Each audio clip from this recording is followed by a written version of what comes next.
Welcome to episode number 5 of the Airport Communities podcast. I am your host for today, J.C. Harris.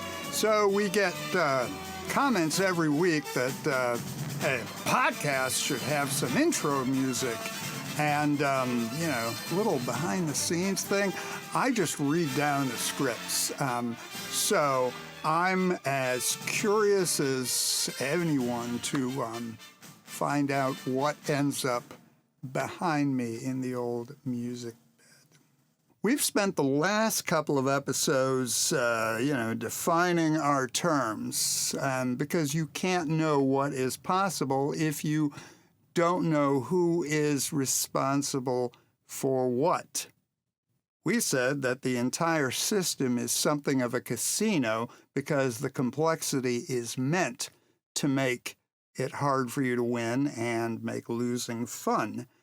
We call the airport a parking lot because it's actually 2 parking lots, because the airport's function really is to store the planes, but truly it does not control the roads, meaning the flight paths that everyone cares about so much. We call the FAA the railroad in the sky because, that's what they call about it, whether they're joshing or not. But it's not a railroad or any other kind of road we know of because Congress explicitly changed the laws years ago to exclude it from local zoning control. Congress also explicitly moved control of noise and pollution, normal problems with roads, from the EPA to the FAA in order to further prevent any local opposition to expansion. We also said that the parking lot has a lot more control over air traffic than you have been led to believe. And that brings us to the last big explainer for now, meaning who owns the parking lot, which is the Port of Seattle. What exactly is the Port of Seattle? He said, foreshadowing. The Port of Seattle is not a for-reals government. It's not a city. It's not a county. Technically, the port belongs to a special class of agencies mandated by the state of Washington, not the county, the state. And these are called special purpose districts. Most of these are utilities, including power companies, water districts, and so on. They all tend to have commissions that govern them. Special purpose districts generally have exclusive rights to a particular service area. We think this sometimes confuses people. You vote for port commissioners, for the county, but that's only because this is their service area. The county has nothing to do with their governance. They are creatures of the state, as they say in the legal biz. They also have the ability to recover costs by billing people for their services or having a tax levy. And that's a key point. Most special purpose districts, like for-reals governments, are only meant to break even, to recover current costs and provide for replacements into the future. A power company doesn't go out and promote people using electricity. On the contrary, they send me stuff every week encouraging me to conserve. The port has a unique mission: economic development, growth. And that's where they differ dramatically from any other type of special purpose district. They do provide services for aircraft, boats, cargo, grain elevators and stuff, but ports in Washington, nay, all across America, by the way, have been tied to the notion of economic development and growth. That is their primary mission. Aircraft and the boats and the fish and the cargo are just the vehicles to make that happen. This is an important distinction, and we're going to stop here for a meditative moment. Unlike a water district or a power company, the service they provide is not the mission. The Port of Seattle was created in 1911. There were all kinds of squabblings and feudings between different, ship owners and railroads and so on. They couldn't work together. And at the time, Tacoma was competing heavily, and there was a real concern that all that squabbling might allow Tacoma to become the dominant city in Washington. So the idea was, by providing consolidative services, it would promote growth and jobs for everyone. It was the notion of shared growth that created the buy-in. The Port of Seattle is in no way unique. The most famous example of this approach taken to extremes was a guy named Robert Moses, infamous in New York. For 40 years as head of the New York Port Authority, in addition to running the seaports and the airports, Moses ended up greenlighting and controlling every major highway project and park in the region under his grand notion of economic development and progress.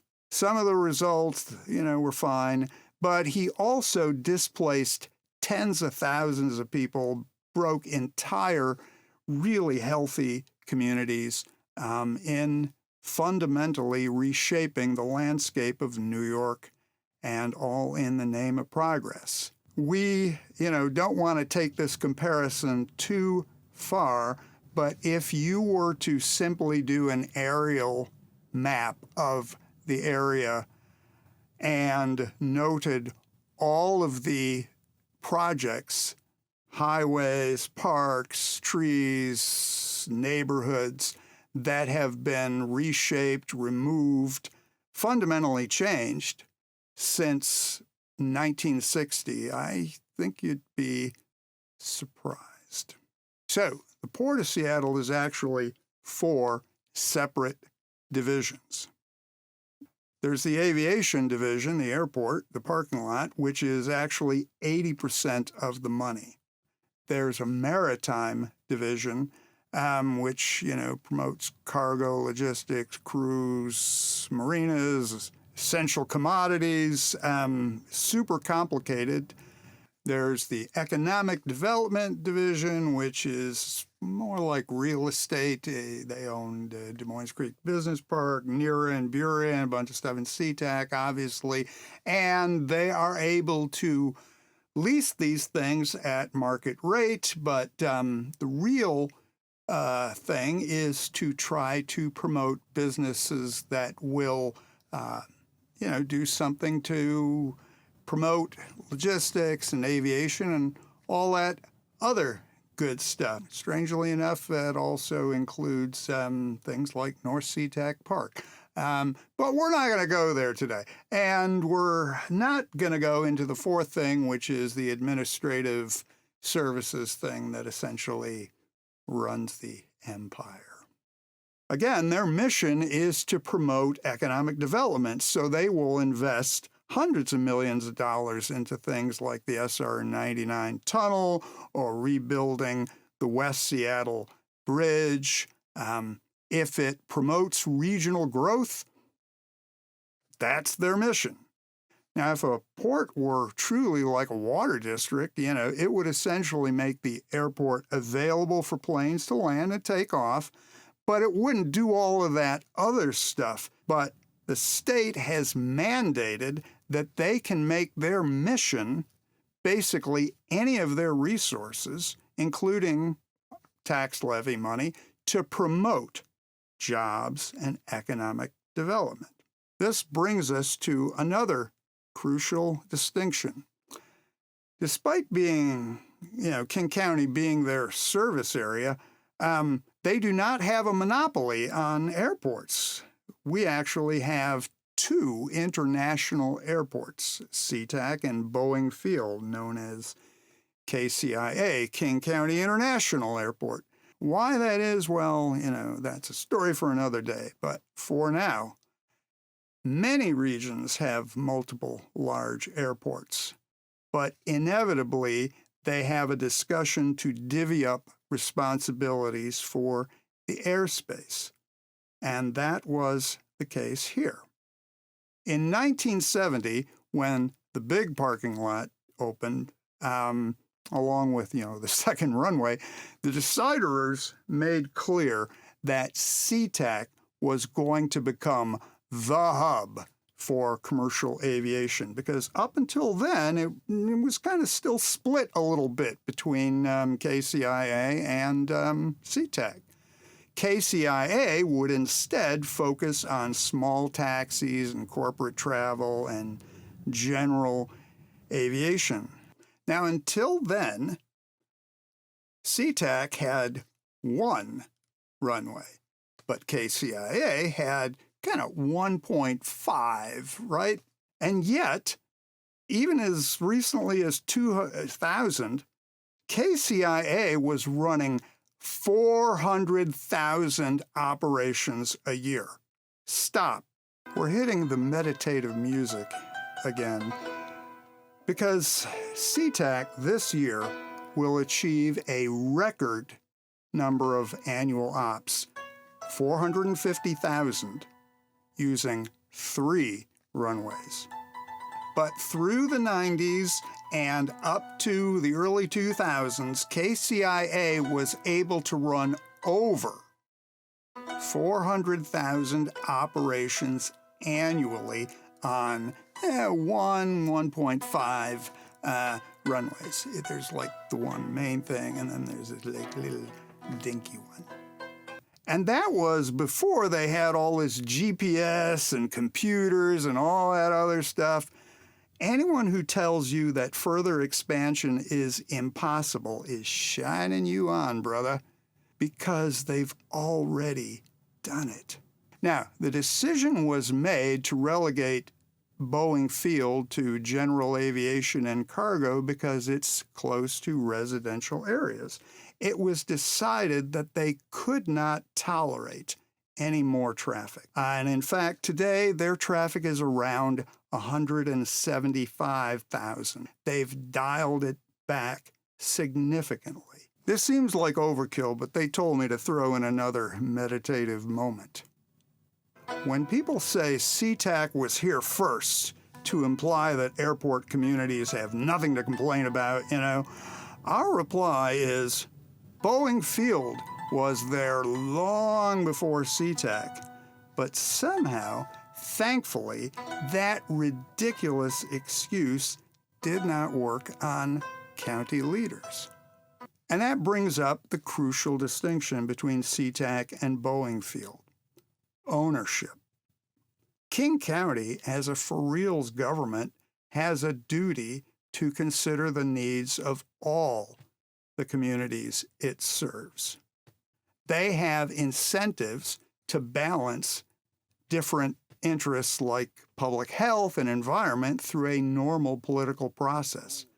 The port is not owned by the county. It is a creature of the state. They are like a for-profit corporation whose interest is shareholder growth, meaning the state above all else.